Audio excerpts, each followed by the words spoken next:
and to make sure the piles were balanced. Well, good morning, everybody. Good morning. So, I was talking to somebody at the schools a few weeks ago, and we were talking as pastors, and they were getting ready to have to do FCA the next morning, and so he asked me the question, like, could I do FCA the next morning? What maybe should I do it on? I haven't really made my mind up yet.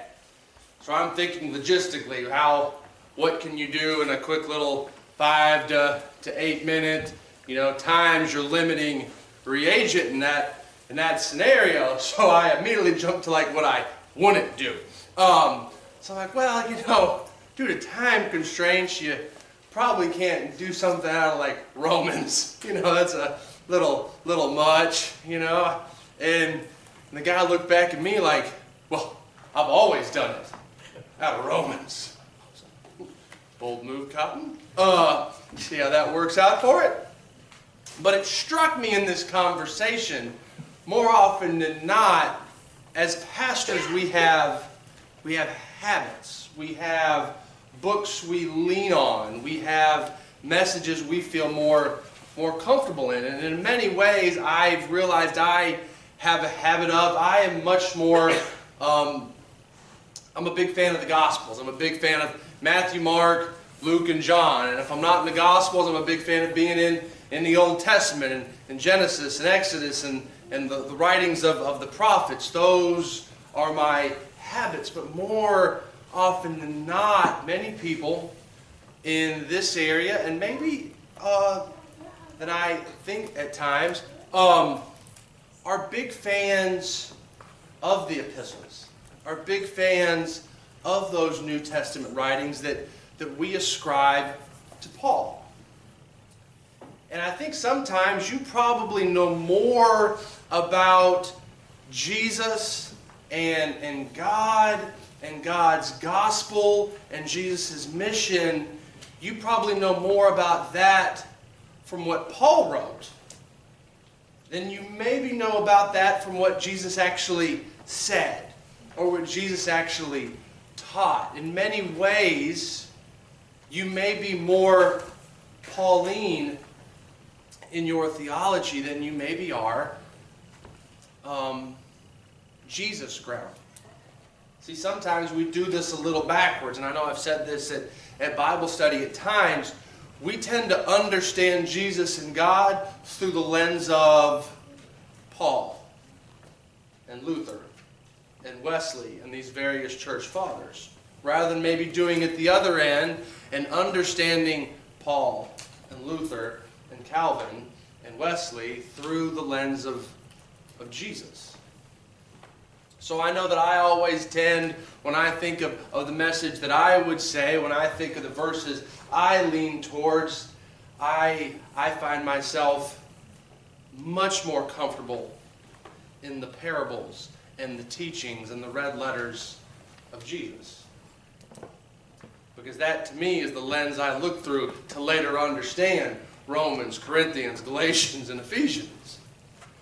But for some people, they understand Romans, Corinthians, Galatians, and Ephesians. That's how they understand Jesus. And part of this, to me, at times, is scary. And it's scary in the sense of I'm at this point now where I maybe know too much for my own good. Do you ever get to that point where you know too much for your own good? Brad's like, no, never, right? But I'm at this point where I feel like I know too much for my own good, so at times to think about teaching or understanding Romans, I understand the thickness, I understand the significance, I understand the intention, the depth of Romans and the various epistles. And I have such respect for that I'm almost fearful to mishandle it. Because in many ways, I have seen Pauline theology mishandled. To really understand the epistles is to understand it is impossible to pick up a sentence or two or three, maybe four out of context, lift them up out of their entire letter and drop them on somebody 2,000 years later, that can be malpractice at times. That sometimes can do more harm than it actually proclaims good news. Well, in the midst of this disclaimer about maybe how difficult Romans can be and how maybe the various epistles of the New Testament can't just be handled in 1 and 2 sentence highlights, can't just be taught or glossed over in 5 and 7 minute segments. And I know to this point, in my tenure here at this church, I have preached on the epistles once. As I look back, that was last week. Galatians last week was the first time I had been on an epistle. And I look back across those notes, and I now understand that if people want to be more Pauline in their theology and want to talk about Romans, Corinthians, Galatians, Ephesians, and Colossians, just because I think they might be a little too thick to handle in 5 to 7 minutes, doesn't mean I can just take my hands off them. So in this new year, where we begin to try new things, I am going to try this new thing over the next few weeks, maybe even months. On Sundays, I am going to dive in and try to preach and teach and proclaim the complexities and the nuances and the intentive depth of the epistles of the Apostle Paul, so that you can go out and dive into these 5 and 7 minute conversations and 1 and 2 sentence reflections with new understandings. If I think Pauline theology is an interesting tool to select about in your daily life, well, we need to work on it and teach it and proclaim it and think about it in new ways. I don't say hands off to let you do with it what you may. So the game plan is going to be, in a little brief overview, is we're going to kind of go the opening chapter of the various authentic Pauline epistles over the next few weeks. And so this week we start in Romans. And so for a second, let's take a look at the context of Romans. So Romans in many ways is known as Paul's masterpiece, as Paul's Everest, you might say, as Paul's theological treatise. It's the longest, it's the deepest, it's the thickest to wade into and wrestle with. And it's kind of interesting that we put the culminating masterpiece first in the lineup. You feel like that might be the summation at the end of the Pauline epistles, and we put it jumping right out the gate. But then again, you could argue that with Genesis and Exodus as well. So it's his masterpiece. It's this culminating event of Paul's understanding of his mission, of his call, of his vocation. And so in reality, the depth here, the statements, the ideas, the themes written in Romans very rarely are completed, wrapped up, and made complete sense of by the end of Romans. These are ideas that you will see re-pop up, readdressed, restated in other ways throughout the other letters. Very rarely does Paul say something in 1 or 2 sentences and let it go.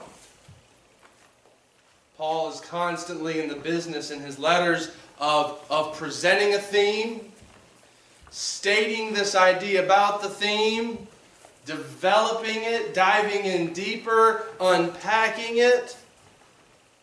And just when you think he's left that theme alone, it pops up later and he recapitulates all the way through the entire thing once again. So once again, none of these phrases we will see in Romans, in Corinthians, in Ephesians, or Galatians are ever detached, solo statements. They are woven into the theological tapestry and experience of Paul as an apostle. So one of the themes that we're going to see here in Romans, and we will see it readdressed over and over and over again, and it's one of those real good Christian words that we get a lot of mileage out of, but if I was to ask you what this word meant in Bible study, we'd get the good, solid response of crickets. And that word is righteousness. Paul talks about righteousness and what is God's righteousness and what does it mean to be righteous. That's a word we get a lot of mileage out of, but like I said, I don't know if I asked you to define it, how easily you could come up with a few sentence answer to define righteousness.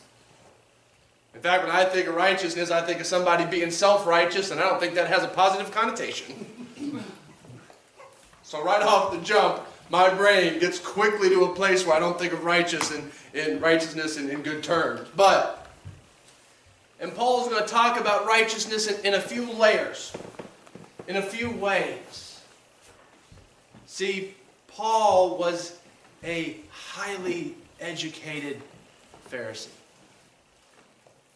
He had degrees upon degrees upon degrees. It is probably fair to say that Paul, at this point in his career, has the entire Old Testament, it wasn't the Old Testament to them, has the entire Tanakh completely memorized word for word. To have a theological conversation with Paul would have definitely been swimming in the deep end of the pool. So Paul enters into this understanding of righteousness with understandings from the Hebrew tradition that were very well formed. And in many ways, this word for righteousness to Paul would have had an idea of being loyal. To be righteous in an Old Testament context for Paul would have meant to be loyal to the law and the calling of God. For God's people to be righteous, it would mean to be loyal to God and God's commandments and God's covenants. Thou shalt have no other gods before me. Loyalty was a cornerstone of what it meant to be righteous. And we understand loyalty in the context of the story, and loyalty was a word that many people in the Hebrew tradition throughout the Hebrew story wrestled with. Missed the mark on. Slipped up and fell short of. But if we're also being honest, loyalty and complete loyalty to God's commandments and God's covenants is something we still probably fall short of. We still miss the mark on. We still come up just shy with. Righteousness for Paul was also a very legalistic term. Righteousness could be put into this framework of an analogy in the courtroom where you had a defendant and you had an accuser, and righteousness could have been expressed in the outcome. To be vindicated was to be righteous. For justice to be enacted, for the right person to come out on top, or to come out equalized, or whatever for the proper outcome to happen. For for justice to take place, that was righteousness. And in fact, justice and righteousness were cognates of each other. What do I mean by cognates? Who here's ever taken Spanish? Or some foreign language? Nobody? 0 hands going up. I see a few giving everybody gives the church answer when you tell them to raise your hands. Me. I did. You know? Right? We're trying to get better at answering questions. That's the goal in the new year, to be confident in asking questions, even if you're wrong. 2 + 2 is 5. But you answered with confidence. I'll take it. But have you ever taken Spanish and you don't know what any of the words are, and you look at the vocabulary list, but there's a few you look at and you're like, I know what that word is even though I haven't studied it for a second. Like, that's spelled awful lot like the English equivalent. That's a cognate. So righteousness and justice were cognates. They were different words, but they were spelled very, very similar, and that pointed to the relationship that they had. So as we talk about righteousness this morning, and you try to develop your definition for the answer to the question, what is righteousness? Loyalty, justice, vindication would all be good answers. And in this way, as I think about Paul talking about righteousness, in terms of loyalty, vindication, and proper justice, I begin to head down the road I was all too afraid to go down. This starts to sound like a scary gospel that I know I will not measure up to correctly. But we're not down that road just yet. So I want to read to you this morning what is kind of, in Romans 1, a big defining text, a big few sentences that are the hinge of Romans 1. I want to read that to you. It's Romans 1, 16 through 17. For I am not ashamed of the gospel, for it is the power of God for salvation to everyone who has faith, to the Jew first and also to the Greek. For in it the righteousness of God is revealed through faith for faith. As it is written, the one who is righteous will live by faith.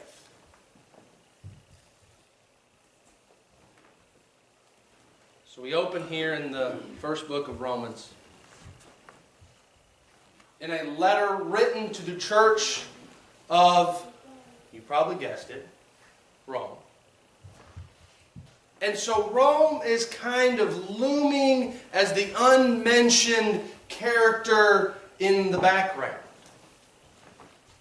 See, Rome was the empire of the time, spreading all across the Mediterranean, throughout the Middle East, and pushing its way in what it believed into the Far East. It was the dominating power of the day.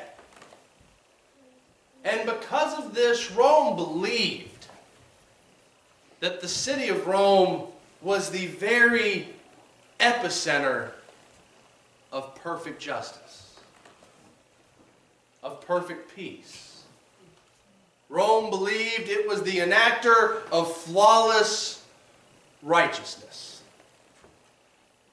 There was a saying during the time of the Empire of Rome, Pax Romana, peace of Rome. And that was Rome believed it could step in to these uncivilized territories, into these tribal countries who were always at war with each other. And Rome would show up, be the big boy on the block, whip everybody into submission, set up their form of government, put their governors in place, their court systems, and peace would reign. Justice would happen. Rome believed it was the creator of righteousness, justice, and peace flawlessly. So for one man to write a letter to the underground illegal churches in Rome talking about a man who enacted actual righteousness, actual justice, flawless peace, was a challenging statement. In many ways, and Paul doesn't say it outright because it's implied, because it's under the text, because it's between the lines, what Paul is sitting here saying, when Paul talks about salvation and rescue and peace and justice and righteousness, Paul is sitting there saying that those words of this world, those words that Rome thinks that they have cornered the market on, they haven't. And there's a guy who came down as the representation of God, who actually is the standard of righteousness, justice, and peace. And to say this against the empire of the day is terrifying.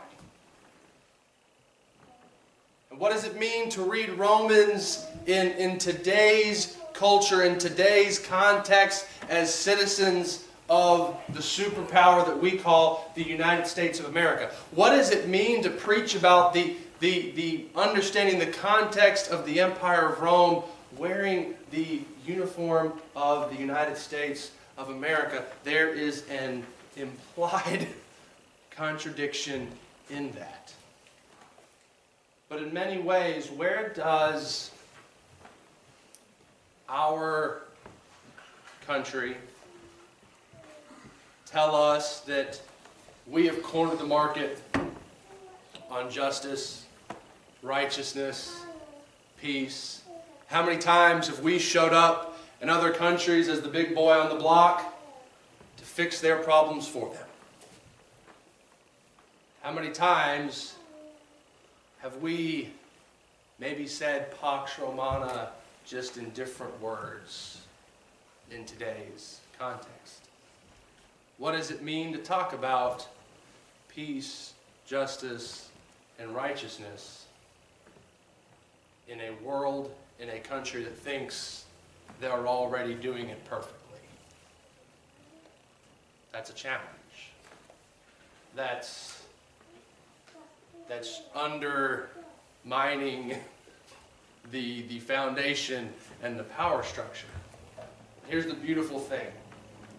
Paul sits here in 60, he says, I am not ashamed to talk about this good news. I am not ashamed to stand up toe-to-toe with the empire of the day and say, you haven't cornered the market. I'm not ashamed to look at the power brokers of this world and say, you missed the mark. And so in many ways, I shouldn't be afraid to preach and talk about difficult, complex, nuances, epistles of Paul. It was funny. I was thinking about this phrase, I am not ashamed.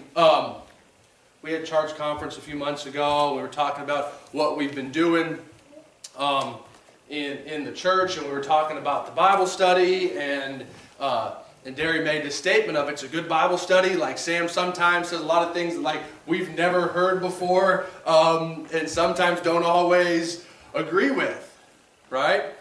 And that stuck with me in the way that I was like, oh no, am I stepping on toe? Like, is that a bad thing? Then I had to remind myself, well, let's be honest, like, this is not always being in the business of just people-pleasing and telling people what they want to hear. And just always spitting out the message that, oh good, I completely agree with that. I mean, I could, that'd be really easy, Like, you just mail in and say the things people love to hear. But there's parts about really being honest with the good news and the righteousness of God. It means you're going to step on some toes at times. You're going to challenge some ideas. You're going to look at the empire in the face and sit there and say, you think you've got all the answers and you don't. So not only is not people-pleasing part of our story, I shouldn't be ashamed or scared to preach, proclaim, or teach the gospel in the way that I believe and I've interpreted it. If I've spent enough time with it, if I've worked with the Holy Spirit with it, and I believe the Holy Spirit has led me to all truth on that, or you believe the Holy Spirit has led you to all truth on that, proclaim that, teach that, say that out, and don't be afraid to say it. But, don't take this as a free lease to go around dropping bricks on people's heads because you believe you've interpreted it the right way. There's a lot of work to do with the Spirit and time to be spent in the text, in the story, before you really are convicted and feel vindicated and validated, and you'll know it. When you believe something to be all truth, and it is at the core of your being, and it is rooted deeply within you, don't be ashamed of that. Don't be scared to say that out loud. But if you just read 2 sentences and you think that's the answer to everything, and you think you figured it out in that 2-sentence segment, don't run around teaching that like that's the absolute gospel truth at times, because that's not deeply rooted enough for you to go around screaming unashamedly. Does that make sense? Proclaim it, but do the work before you go out and proclaim it. Sorry, I promise, we're getting there.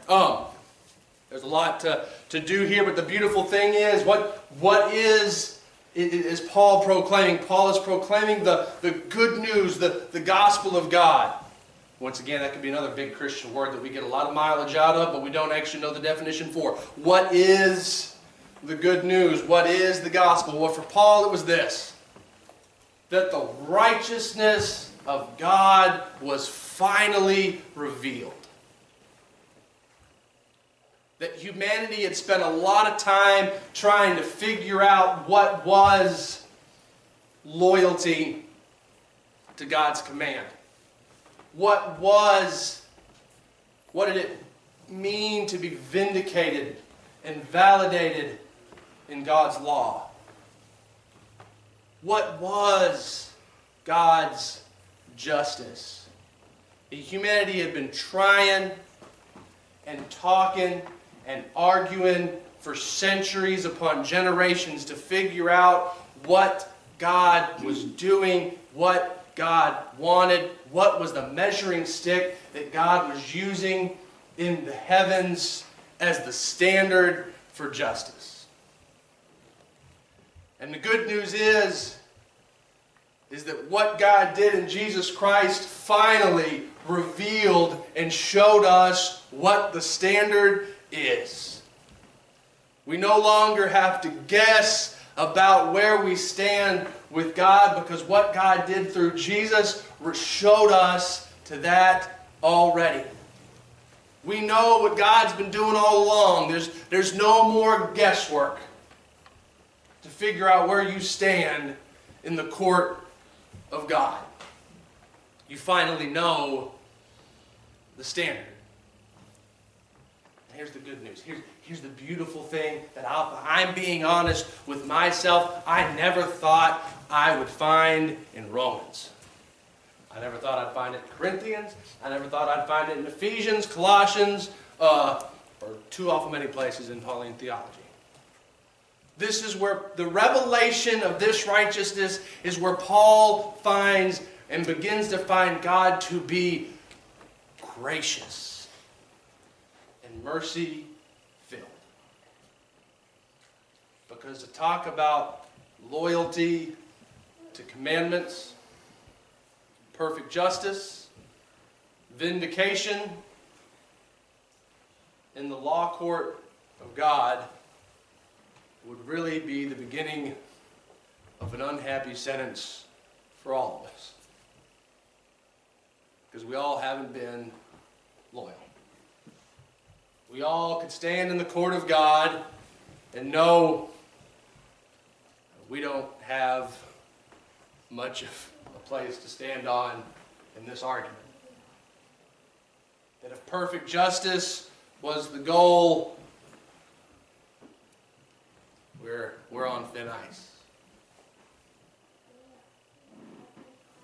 And then Paul sits there and says, while that is the truth, that is the God that you believed God to be.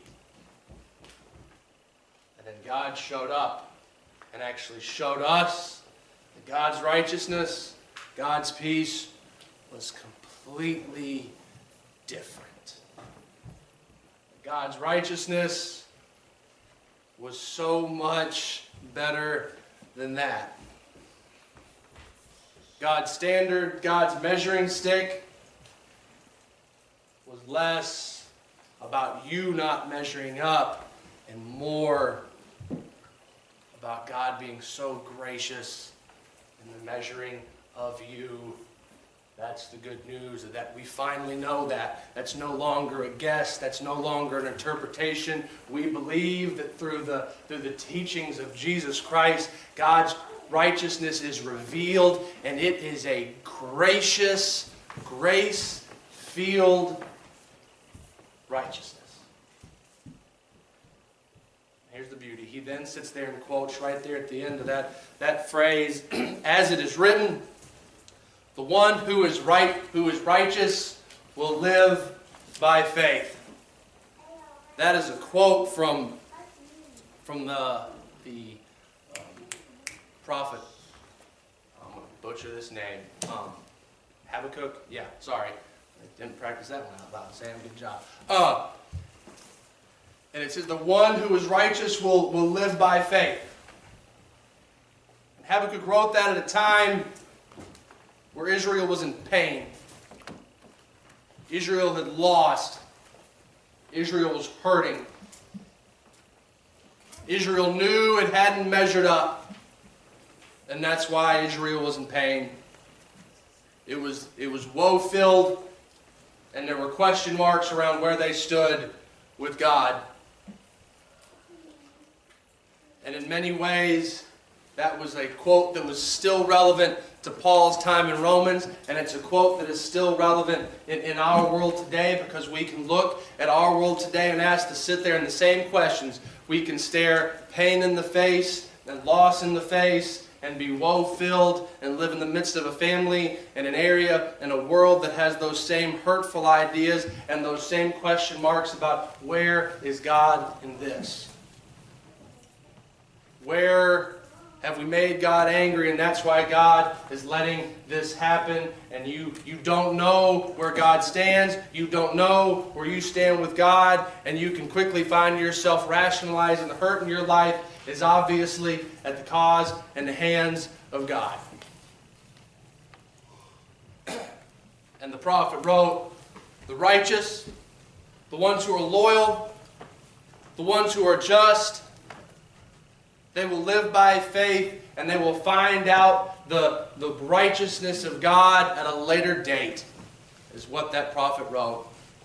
And Paul is sitting here in the beginning of Romans and said that faith you've been living in, that hope you've been living, to find out eventually what the perfect justice of God is, that day has come.